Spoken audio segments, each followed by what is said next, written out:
Hey, hi. Welcome to Someone Else's Movie, the original podcast where an actor, writer, director, or nebulous industry figure gives a little love to a movie they didn't make. I'm Norm Wilner. I'm a critic, consultant, and programmer based in Toronto, and this is the other thing I do. My guest this week is Eric Veillette, a Toronto journalist, film programmer, and archivist who runs the absorbing retro cinema Instagram account, The Downtown Theatre. He's also a documentarian, and his latest work, Emmanuelle in Ontario, looks at the controversy surrounding the Canadian release of Jaeckin's 1974 adult blockbuster, Emmanuelle. And you can find it on Severin Films' new Saga Erotica, the Emmanuelle Collection box set, available next Tuesday, December 9th. So, of course, we're going to talk about Emmanuelle. The first X-rated film released by Columbia Pictures, Jaeckin's adaptation of the scandalous 1959 novel, starring Sylvia Christel as a young wife encouraged by her diplomat husband to broaden her sexual horizons in Bangkok, was an international sensation, riding the mainstream fascination with adult cinema triggered by Deep Throat 2 years earlier. But not every territory welcomed Emmanuelle with open arms, and some were downright hostile to it. Which is unfortunate, because half a century later, this particular work of adult cinema feels a lot less pornographic than you may have been led to believe.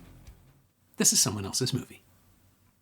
It's an incredibly unerotic film. I mean, there's a lot of nudity in it. There's a lot of very questionable moments of sexual activity. Like lots of sexual assault, obviously. But no, it's not an erotic film whatsoever. It is a very incredibly beautiful film to look at. When I was introducing the film the other night, there are some shots that just look like out of the pages of Lui or Vogue circa 1974. And I think that's why Jaeckin ended up being the right person to make the film. But it's a surprisingly, astonishingly unerotic film, which is fine because I actually find that some of my favorite films from the sort of the softcore and hardcore realm are the ones that are not very erotic. We can get back to that a little later. It always sounds like a line, but it's true. I don't enjoy pornography. I've never gotten anything out of it. I'm too in my head about how it was made and whether it's, especially in the older films, like whether there's consent going on and how comfortable these people are, because the level of acting is almost always so bad that I just can't connect to the characters, which sounds very silly because that's not what it's for. But when something like this comes along, and I hadn't seen Emmanuelle, I don't think, since the first DVD release, and it looked like crap, but it was also very clearly a film with actors in it. Like, it is a movie that was packaged as softcore because of it is for 1974. I suppose it is what softcore was. Oh, it is 100% too. And I mean, I think what's interesting about the timing is that there's these sort of flashpoint films where, with hardcore, it's Deep Throat. That ends up being sort of that little sort of catalyst film that kind of breaks out into and breaking out into the mainstream and breaking out into pop culture. And but if you have ever seen Deep Throat, you realize that it is a profoundly awful movie on so many levels. It is unfunny. It's not erotic whatsoever. It's incredibly misogynistic. I could go on and on and on. But it's the movie that had it at that particular time that really blew up. And I think Emmanuelle is a much, much better film than Deep Throat. And it too was the moment, the movie at the right moment. And I think if we speak to the unerotic nature of it, it is a very dark movie on a lot of levels. And I think the fact that Last Tango in Paris had just come out plays a big role in there. I think there was a bit of a rush to kind of capitalize on the success of that, and because the second half of the movie is such an incredible downer. Yeah, it's if you are I've got the Severin box here right in front of me, and the pull quote on the back is the eternal embodiment of sexual liberation, and that is not what the first movie is about. No, and I mean that's what I find so interesting too about the way the movie was marketed. And you watch especially the original US trailer that's got this incredible little funk groove on it, and it's just sort of the story of like 134,000 Frenchmen have lined up to see this movie, and now you can see it in the United States. And there was one of the taglines too was a movie you can go see and feel good about or something, and it's like, well, no, that's not really what I don't think anybody left the review on Saturday night sort of feeling good about themselves. There's a lot that you can say about the second film in how it kind of ends up being what the first film promised to be on a number of other levels. And I think it's actually a far, far better film on a lot of levels. But just going back to what you were just talking about pornography and about how you don't like your thoughts on like, your concerns about it, watching it, and just the fact that you just don't enjoy it. I mean, I don't have a relationship with it. Is yeah, how no, and that's absolutely fair. Yeah. And I think what's been interesting in the last little while, and there's this sort of renaissance of the golden age, and I know that there's some who get upset with me when I talk about this sort of current renaissance, because it has been, I think there's been a bit of a renaissance going on, I think, since the Inside Deep Throat documentary really came out. And again, another sort of mainstream moment where people were talking about this, but then it kind of gets shuttered away. And really, I think that the boutique Blu-ray companies that are putting this stuff out, really, like I think it really much is falling onto them right now, whether it's Severin, Vinegar Syndrome, Melusine, for putting this stuff out in a matter which we can see it really as it was. I mean, meant to be seen, no, because there are obviously some very different sort of reasons as to why these films were made, obviously. But getting to see a 4K restoration of something like Memories Within Miss Aggie or some of the Chuck Vincent movies that have come out, and just realizing that these are actually really, really incredibly looking films, that I think part of the challenge, and I know that like David Gregory of Severin and Gillian Horvat of Severin, who Gillian produced this incredible box set, spoke a lot about the marginalization of erotic cinema in the subsequent years, especially the way that everything is so siloed nowadays. I mean, if you want to see erotic cinema, you want to see porn, you know where to go to see it. But this film came out at a time when, if you opened up the pages of the Toronto Star in 1974, all of the movies playing in the city that were being advertised were all on the same page, right? So it was clearly out there far more in the mainstream, and it's just become far more segmented, and still is. And I mean, I'm very lucky and happy that I've even been able to write about this stuff for mainstream publications over the last couple of years. I mean, when 2024 rolled around, I wrote kind of let's look back at 40 years ago. It was sort of the end of the golden age of porn. I mean, you can argue, when was it 84? Was it 85? But I think it's sort of 84 is kind of the year where video really, really did take over, and there were fewer theatrical films, and the films just got worse and worse and worse and worse after that time. But all of these restorations coming out, the Behind the Green Door 4K that was released last week looks, I mean, I had seen it before, and there's elements and textures to some of the shadows in that movie where I'm just like, oh my God, this looks absolutely incredible. So the work is all being done there, and I'm happy that it's out there, because it is giving us an opportunity to reevaluate a lot of these films. But I think also to think about these films not just as sidelines of 70s film. I think there are certain movies that, Through the Looking Glass, for instance, Jonas Middleton, Melusine put out a 4K restoration of that a year ago. I think should be. It's a horror film. It's it's very suspenseful thriller. I think it should be in the list of sort of, if you're looking at a top 20 horror films of the 1970s, it should figure in there. And I think more of these filmmakers and more of these films should be discussed on a wider level of appreciation, among, like, side by side with the mainstream stuff. It's a weird quandary, right? Because the video revolution also, you were talking about the siloing of pornography. Video stores had mandated adult rooms, right? Like, they literally physically separated that entire industry from the rest of the entertainment industry, which, I mean, I completely understand that. It's how you get Absolutely. children are walking around. You're going to want to put things in a corner. But it had the effect of making it forbidden to a generation that had previously been able to walk past, like kids would walk by movie theaters and wonder what the movies were. Certainly you and I are old enough to have had that experience. But then suddenly it was just the thing that nobody talked about and the thing that was hidden away. And yeah, the only movie I can think of that's tried in a dramatic sense to claw back the idea of pornographic cinema as an art unto itself is Boogie Nights, right? Which even then the way in is to laugh at them and then slowly Absolutely. Yeah. reveal that there is a dignity that's being lost in this moment. Yeah. So what was the landscape? Let's go back to 74 and the landscape that Emmanuelle emerged onto.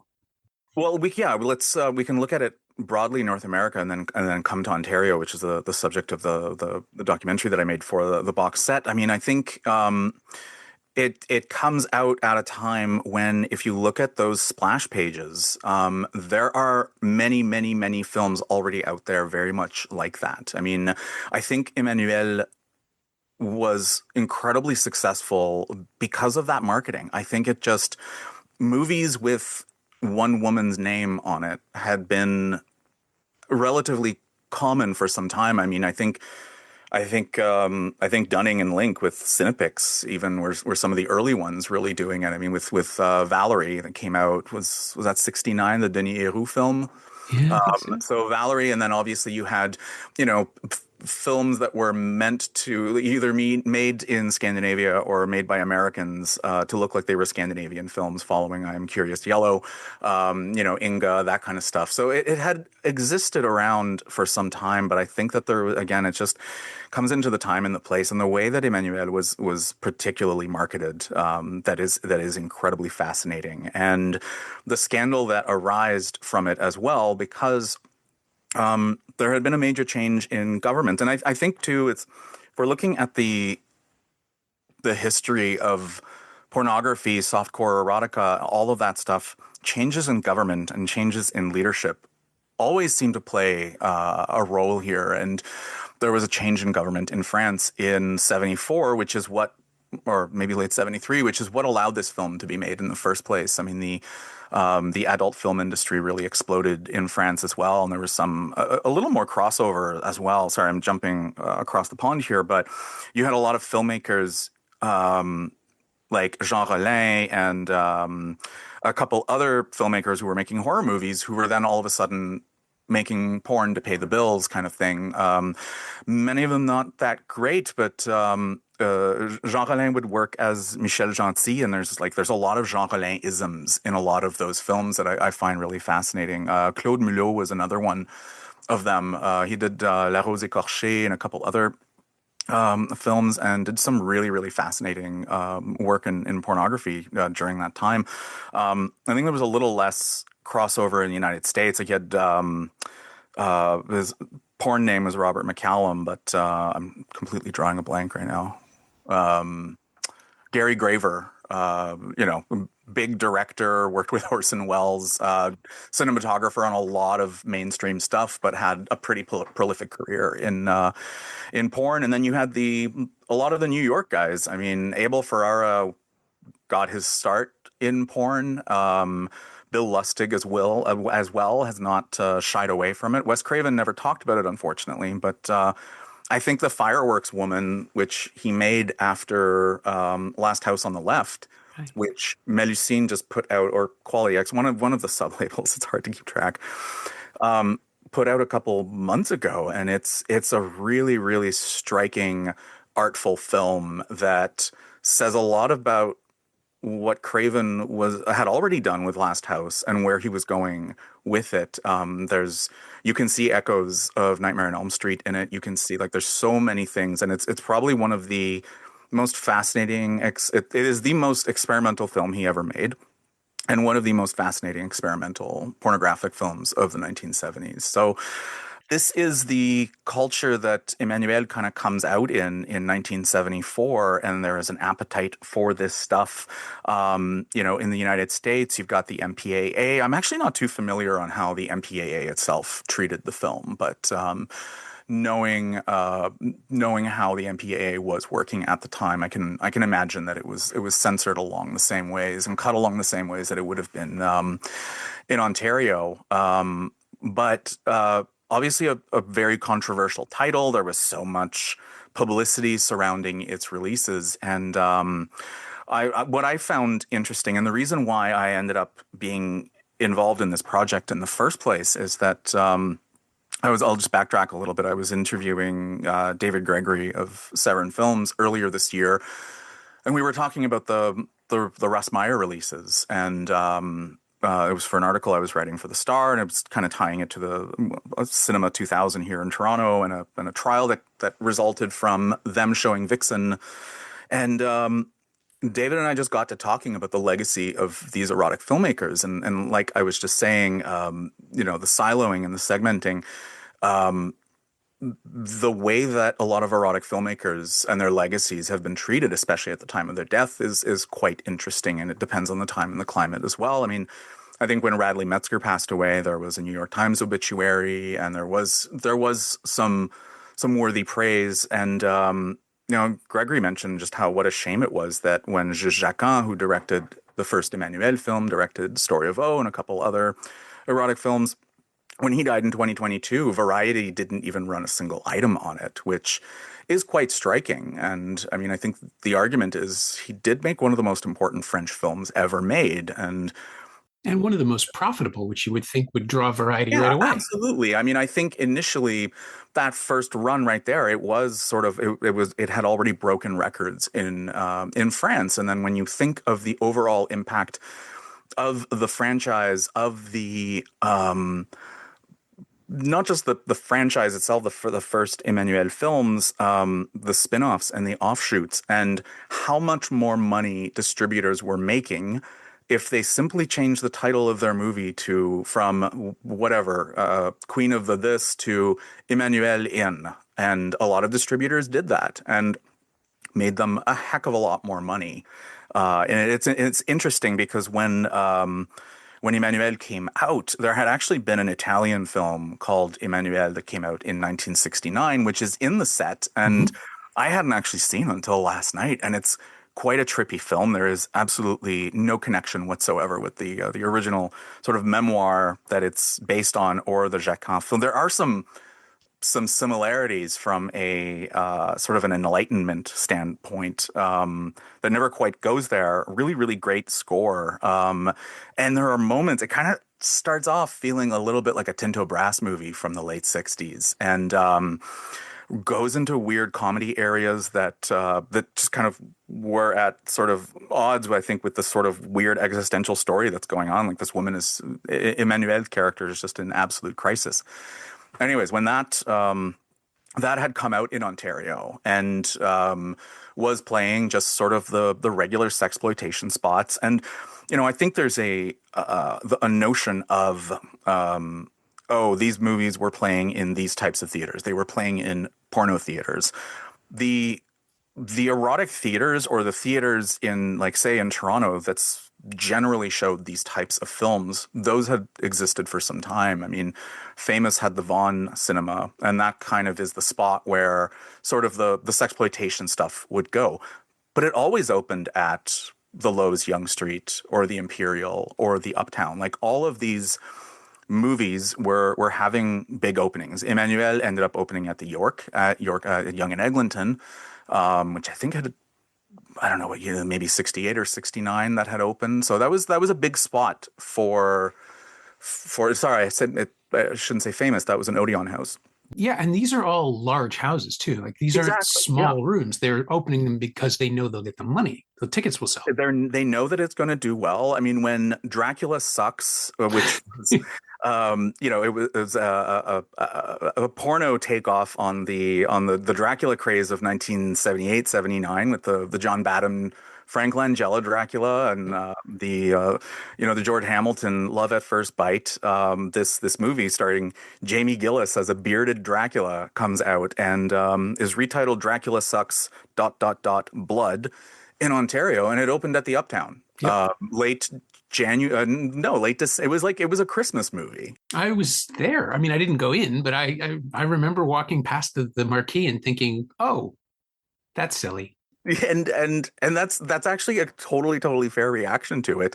And I think it ran for 4 or 5 weeks at the Uptown before moving on to a smaller house. So it was the mainstream ability of porn at the time. Now we have to take into consideration that when I say a porno film opening at the Uptown, you didn't see much. And, the Ontario Censor Board was very busy at making sure that, the prudish eyes of Ontario moviegoers were protected. And, there was a lot of work involved in making sure that some of these films were dumbed down to sometimes nonsensical levels.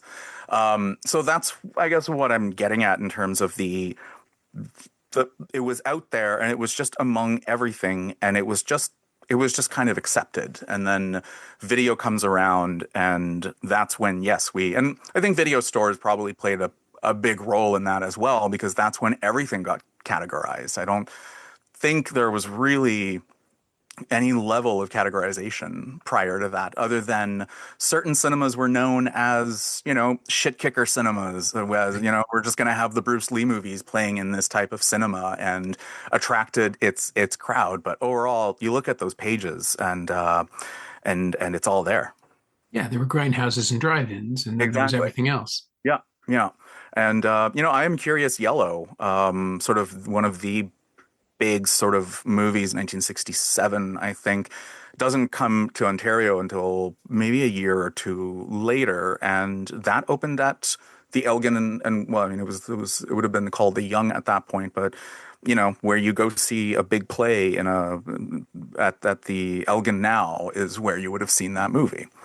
Yeah, well, and this is, I mean, to people who don't live in Ontario or are too young to remember, the draconian level of censorship that was operating here. It wasn't simply a matter of classification. It was, David Cronenberg tells a story about having 45 seconds cut from The Brood. Actually, no, I'm sorry, it's not David Cronenberg. It was Larry Rittenberg, his distributor at Severin Films, who was a distant cousin of mine, used to talk about this, and I got Cronenberg to confirm it privately.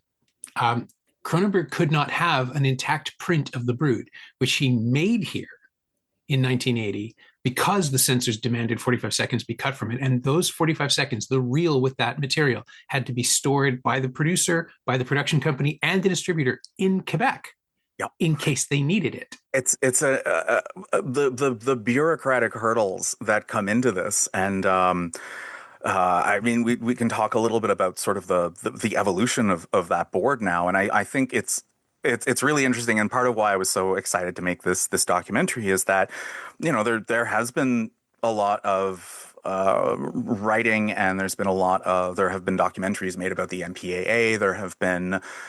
There are, I think, two different documentaries about the video nasties in the UK, which at least, yeah.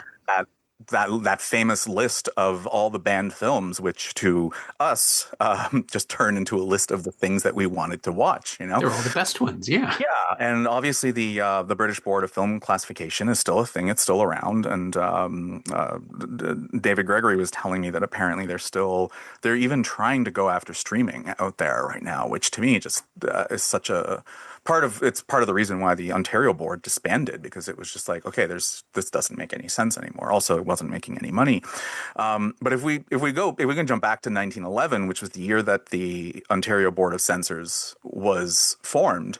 Prior to that, there were police officers who had been sort of entrusted with going by cinemas, carrying scissors around and coming in, and if they had heard from someone in the neighborhood that, oh, there's this Shakespeare movie and I saw something, they would go in and actually snip stuff out.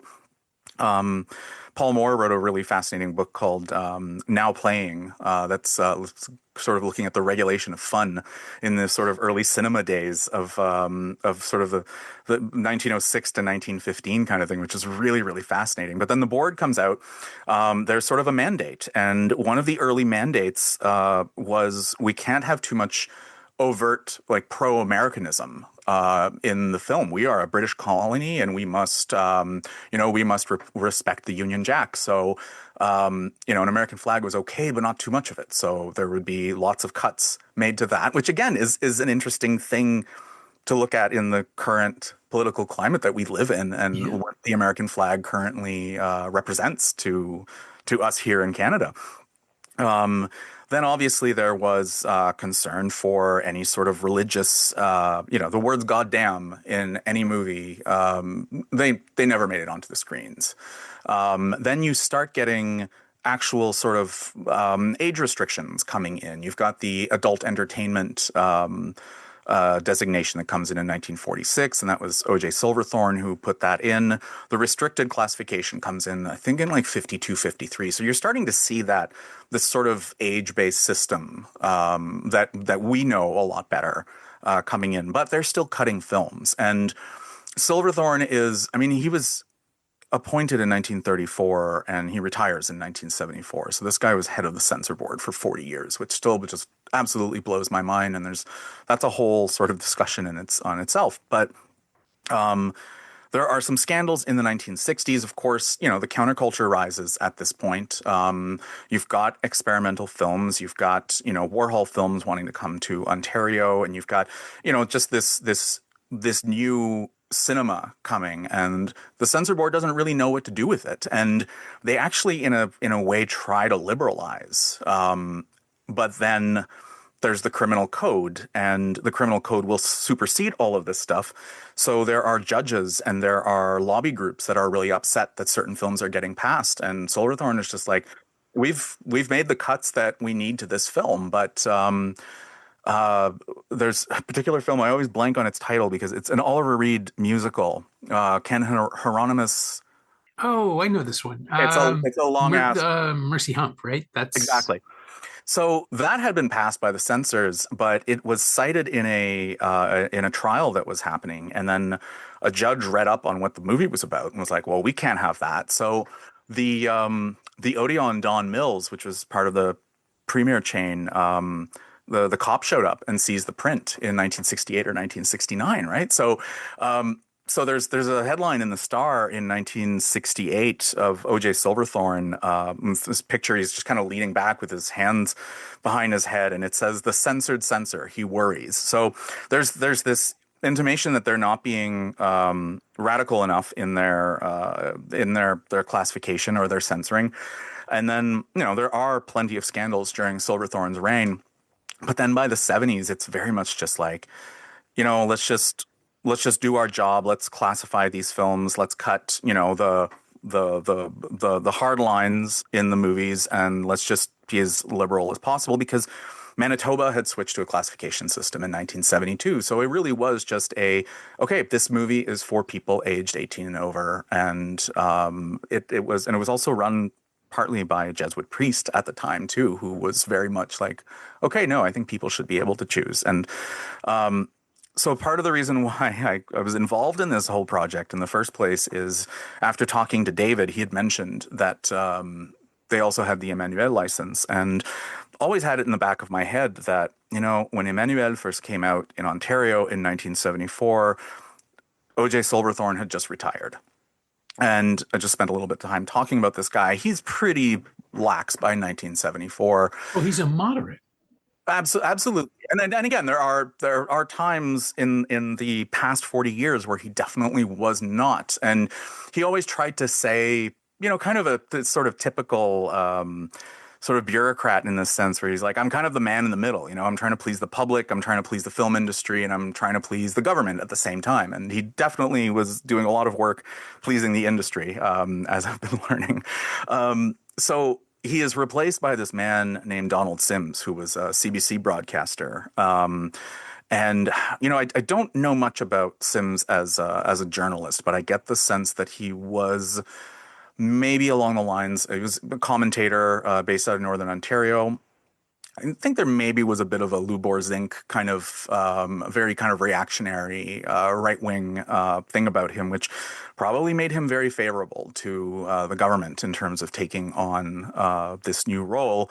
Right from the get-go, he's like, well, I want to point out that I think that censorship should be approached with a sense of moderation. Yes, I am aware that there's a lot more sex and violence in movies these days. We're going to judge and assess every film by, but it was very clear as soon as Emmanuelle was presented, the cuts that were requested in the film were things that were passing in other films. And I think it was just, this is a big movie. This is going to be opening at a big theater. And he really wanted to put his foot down and just kind of say, hey, there's a new sheriff in town.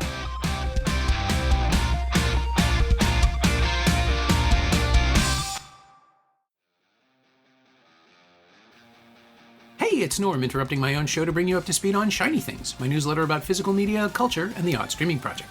Last week, I tackled The Conjuring, Last Rites, and the legacy of James Wan's creepy ghost cinematic universe, specifically how this supposedly final chapter still leaves a lot of doors open for further adventures.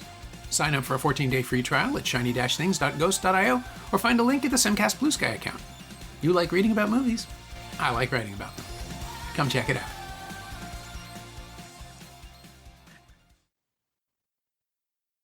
So what happens when the rest of the world could see the films it's meant to be seen?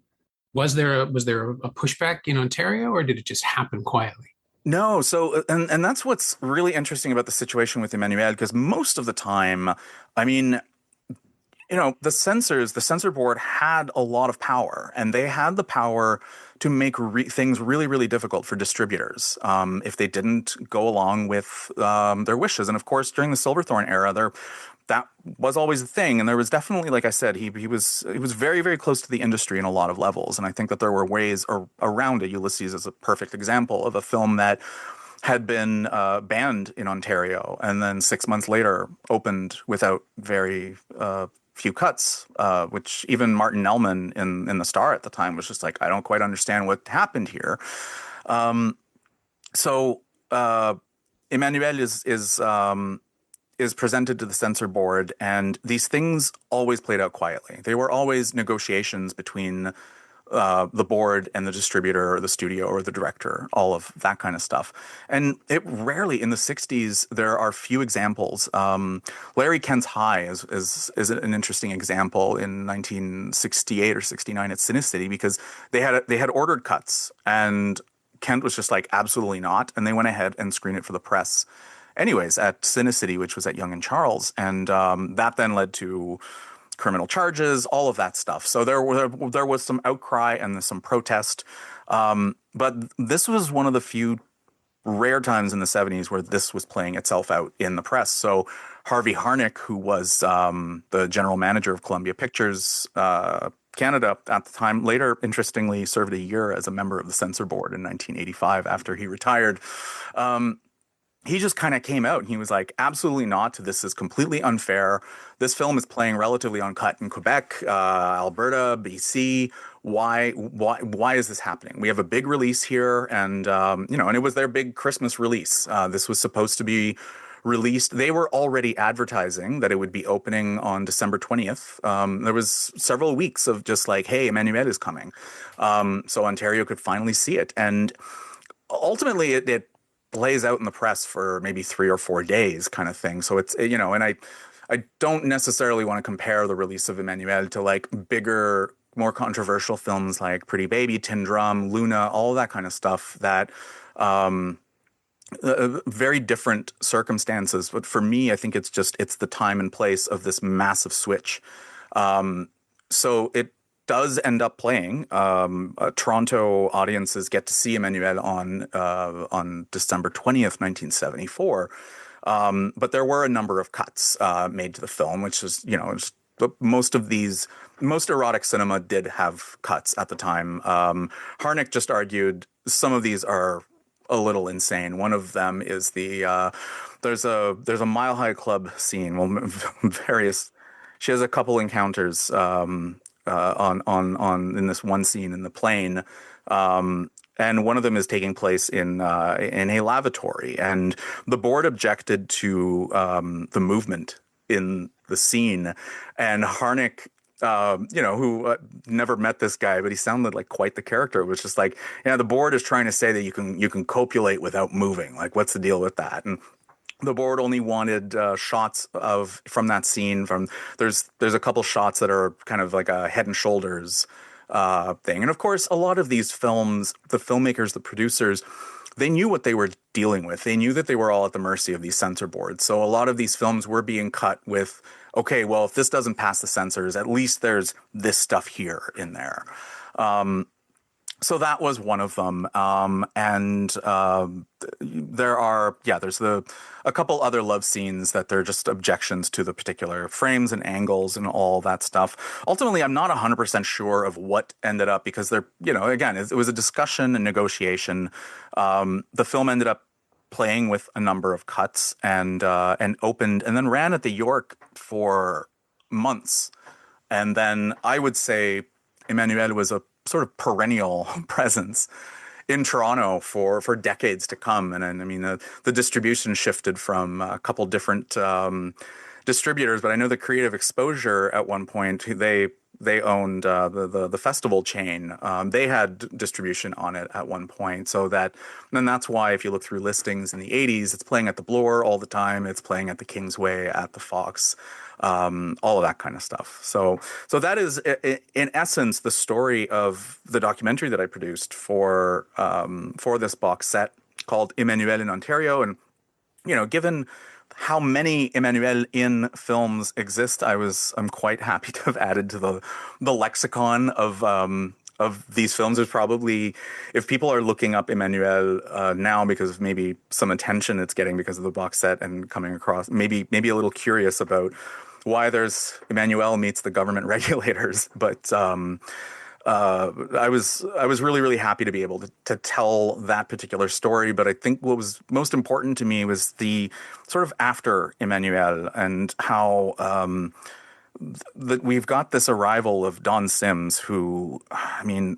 one of the quotes that's often most attributed to him is that he said straight up, "We are a seatbelt on your psyche." The censor board is the seatbelt on the psyche of Ontarians to make sure that we're not seeing things that we should not be seeing. And so much of it is just absolutely silly. But I think, it's the overall dangers of film regulation and film censorship is that it will usually start with movies like Emmanuelle, and then the Theatres Act changes in 1975, and it gives the board much broader powers than they ever had. I mean, we can see, I think, right now with AI how government regulations tends to lag behind technology. And that was also the case with film because videotape all of a sudden explodes in the 60s. And the Cinema 2000 on Yonge Street, which opened in 1969, they actually realized, well, if we play videotape,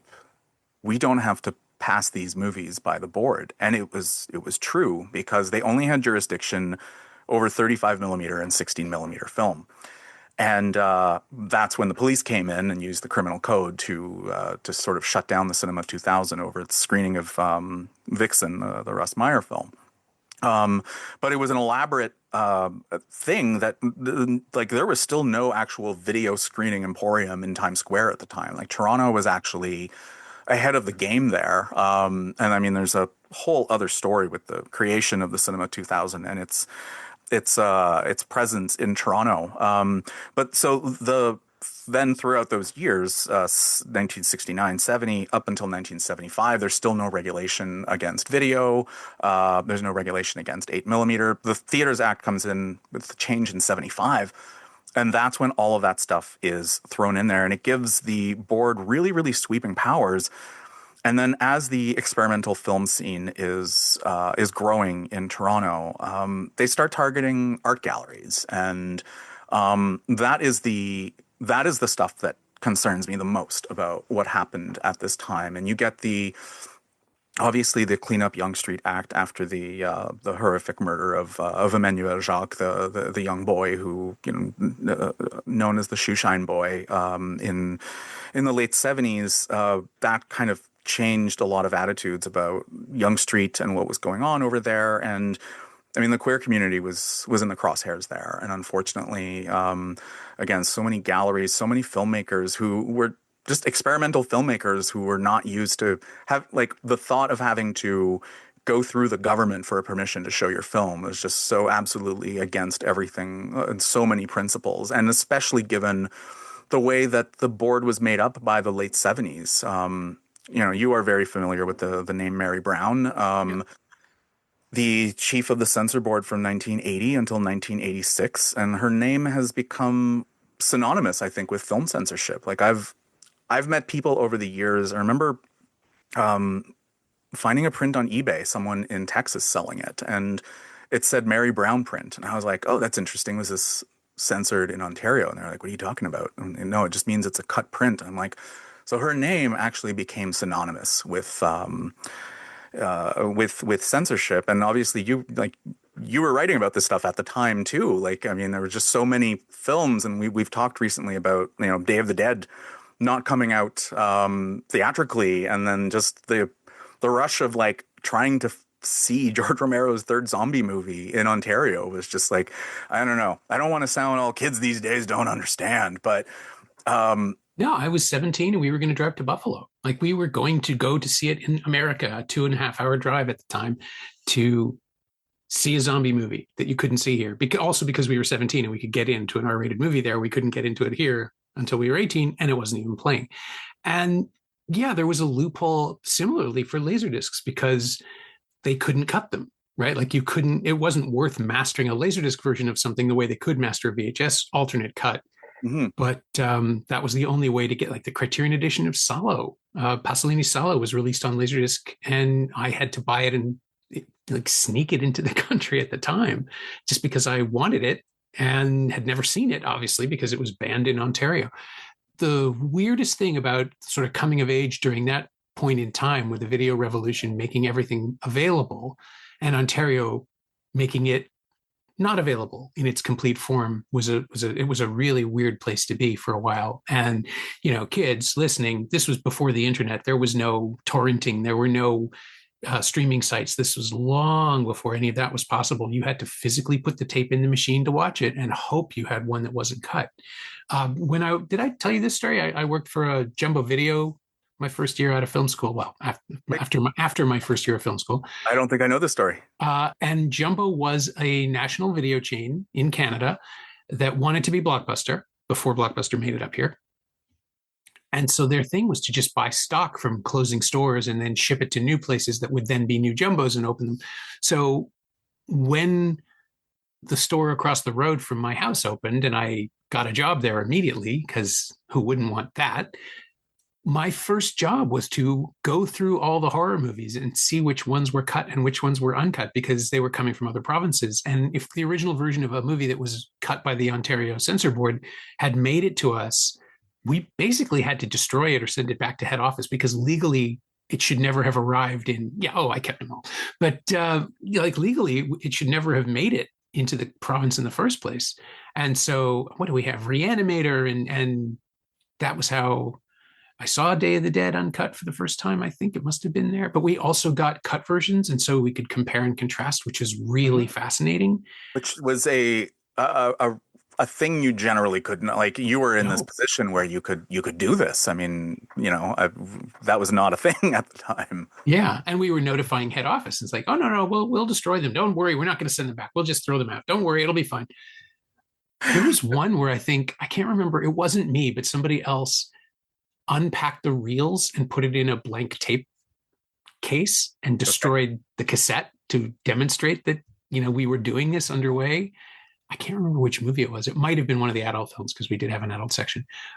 But even then, it's how you create demand. It's how you create the desire for the audience to see these things. Absolutely. Yeah. And I mean, going back to the first Emmanuelle thing, at the, this played out before the press. And I mean, obviously you can take the viewpoint that Columbia knew 100% what they were doing here. Let's create this controversy and let's create even more demand.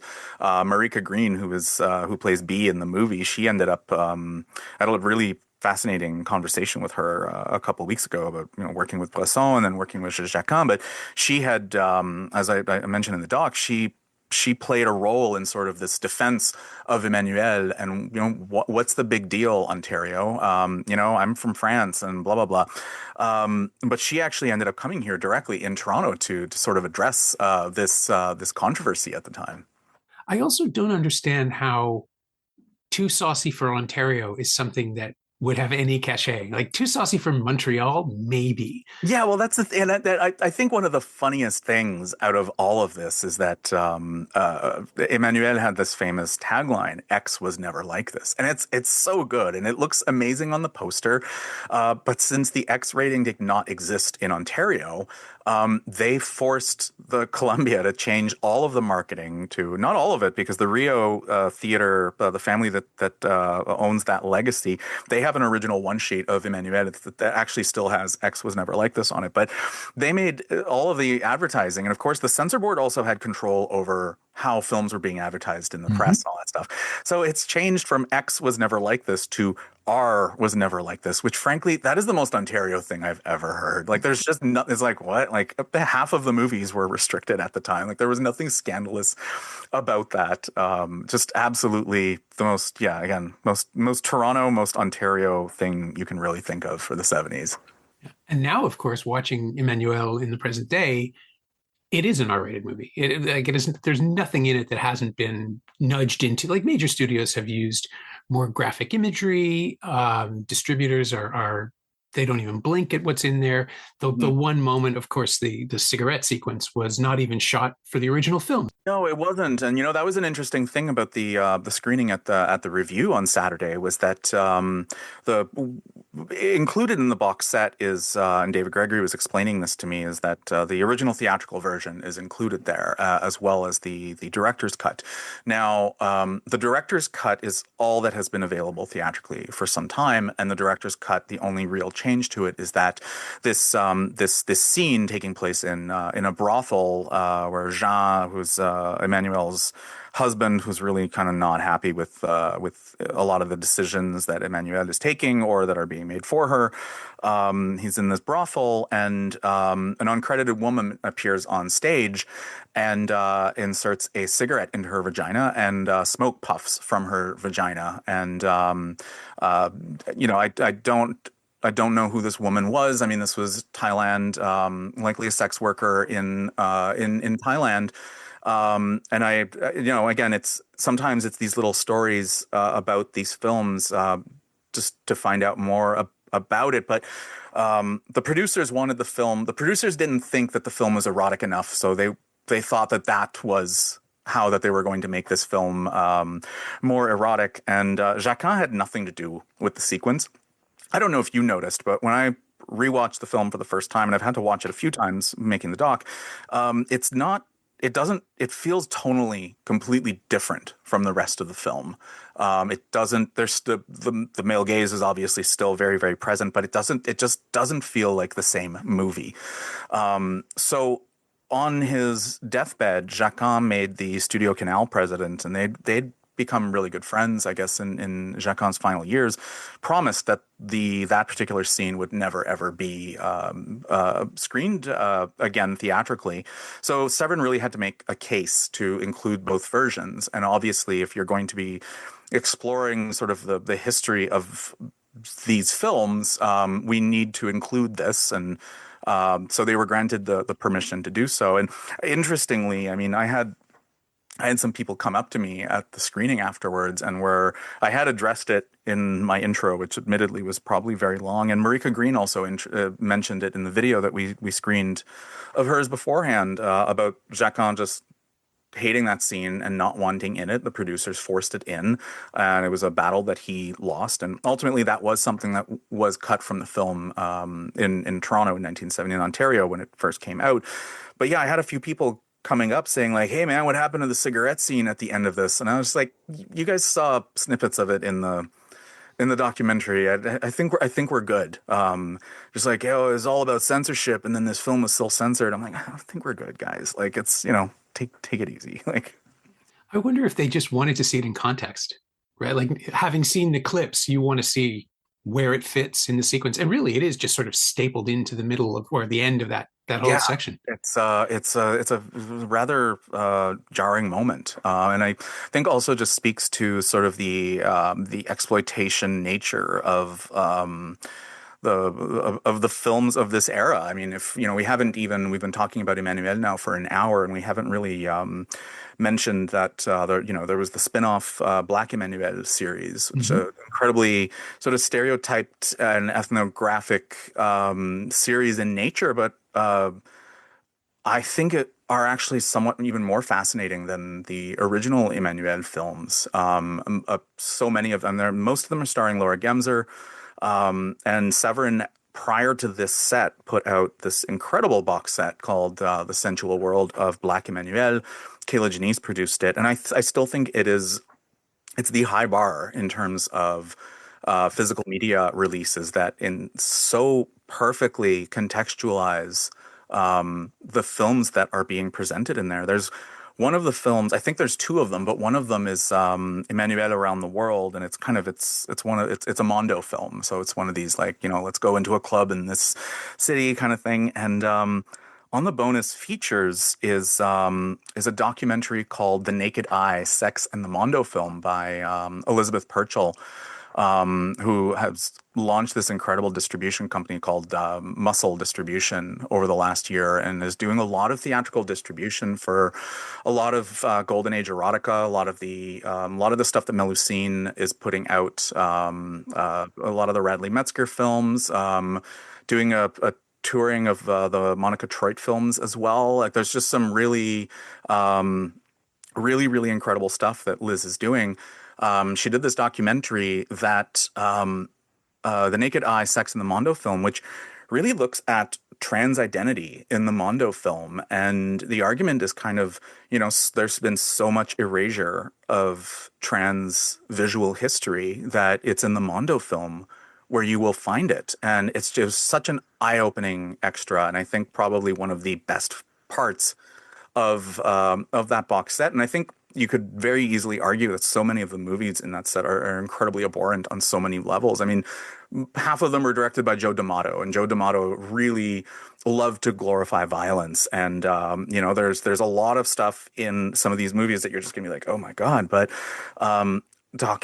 looking at the culture around them is, I think, is this really beautiful gift that we've been given right now with all of the work that's being done out there.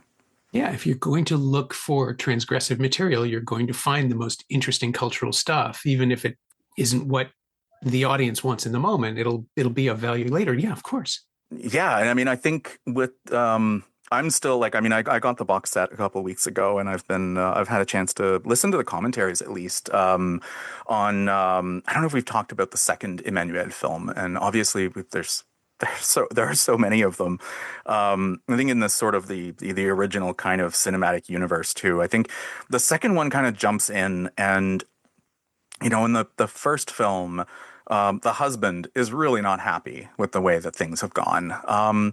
But in the second film, which was released as Emmanuelle l'Antivierge and or Emmanuelle 2: The Joys of a Woman, not released in Ontario actually when it first came out, because I think there were 14 cuts demanded by the Ontario Censor Board, and Columbia, it moved over to Paramount for the second film, and it was one of these cases where we hear about like, oh, this film was banned, this film was banned. Most of the movies are not actually banned. It's just that the distributors decided not to release them because it made no sense to release a movie with that many cuts. And we all, you and I both come from a time when, yes, there were still cuts in movies, and in certain cases you could almost kind of see the actual cut on screen, and you're just a little confused, like, oh, what just happened there?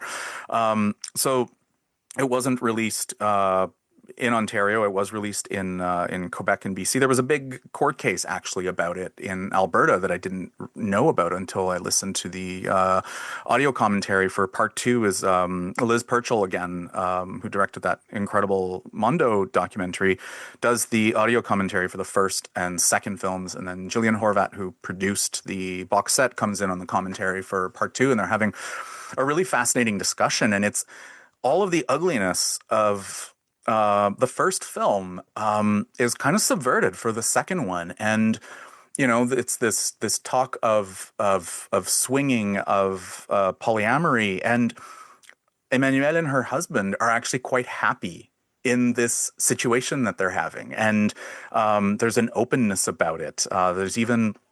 There's a one of the first sex scenes. There's a moment where the Jean, the husband, who's played by Umberto Orsini in the second and third ones, and when I was younger, thought it was Adam West. And if you look up a photo of him, so there was this part of when I was a teenager, I was like, oh yeah, Adam West is in one of the Emmanuelle films. Um, I mean, there's even a really, really heavy queer subtext in it where one of Emmanuelle's younger lovers, there are so many scenes of Jean, the husband, and Emmanuelle's younger lover. I can't remember the actor's name. They're just kind of sitting there very sweaty with their shirts off in the living room. And you're just like, oh, yeah, no, there was something going on there.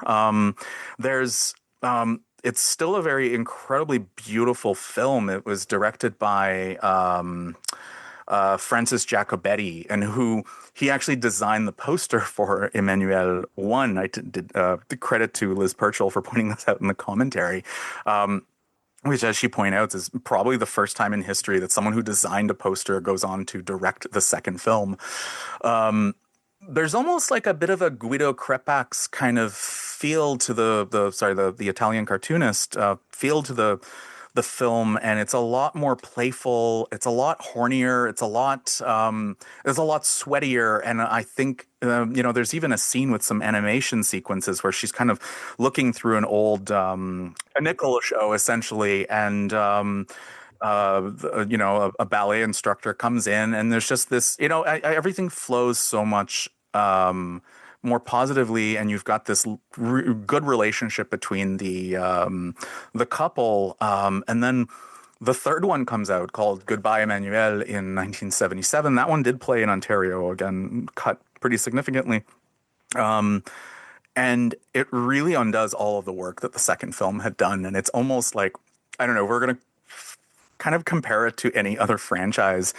It's almost got a weird Rocky 3 kind of vibe where it's just like, oh, I need to find myself again kind of thing. And this is the one where they're having issues with their polyamory. And the film kind of ends off with maybe let's just end this polyamory thing and maybe just go back to monogamy, which is just like, it just undoes absolutely everything. And at the end of the day, it doesn't matter because Emmanuelle would be back. And, there are a number of other sequels in the 80s. And of course, at this time, I mean, the Black Emmanuelle series there's like a bunch of them coming out every single year, all of them Black Emmanuelle in America. And of course, the big distinction between the two films was that Emmanuelle, the Sylvia Christel universe, was 2 M's, and then the Laura Gemser universe was 1 M.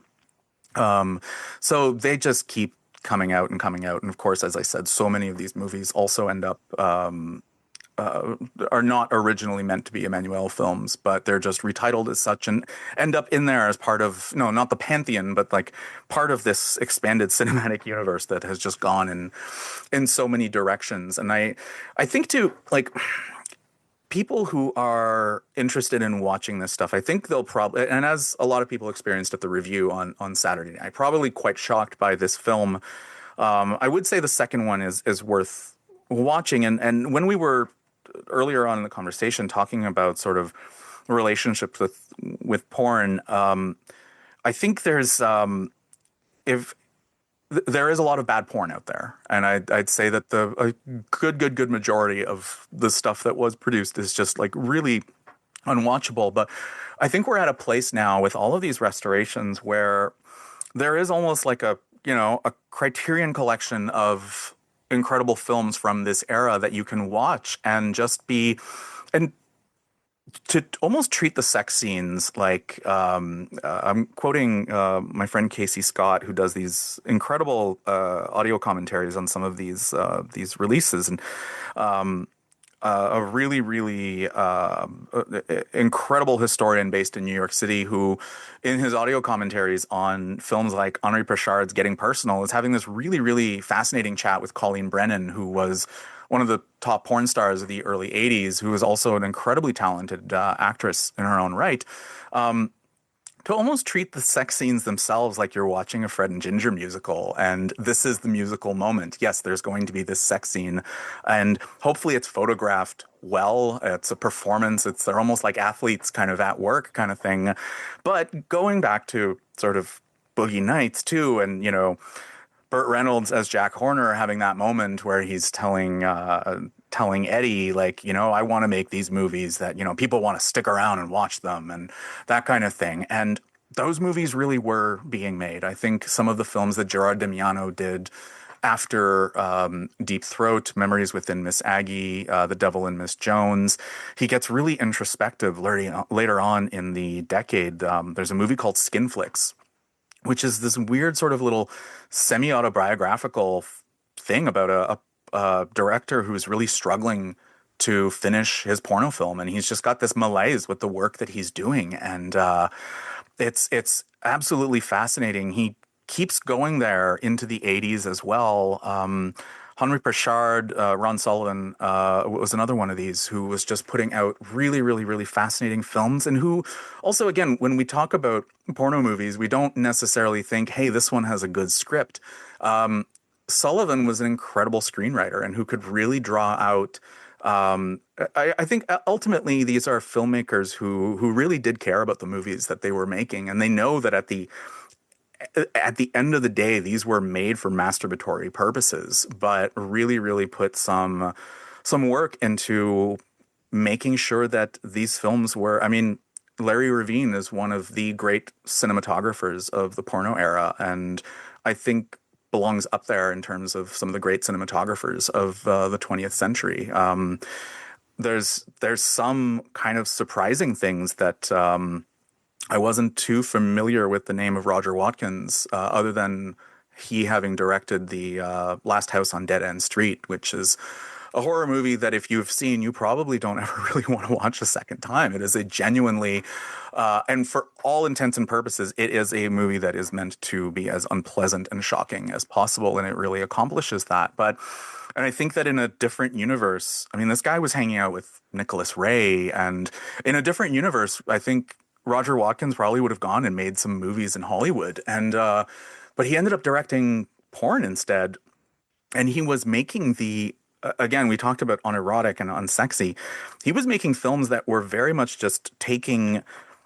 He had, I think, a huge disdain for the people who loved watching porn films, and was taking it and being like, "Oh, you want to watch this? Here," and he would just kind of throw it in your face. Her Name Was Lisa is one of them, and it came out in 78 or 79, and is like the opening shots of the movie is Lisa, the protagonist of this movie, coming up from the floor of a funeral parlor, as we see at the beginning of The Godfather, and she is dead. She's in a casket, and a bunch of people are coming to her funeral and then ruminating on the role they played in her downfall. Like, it is an incredibly dark movie, but it is incredible on so many levels. And he came back and did Corruption in 1983, which actually just played at the New Beverly a couple weeks ago. And it was interesting reading some of the Letterboxd reviews on that after the fact, of just people who probably thought they were walking into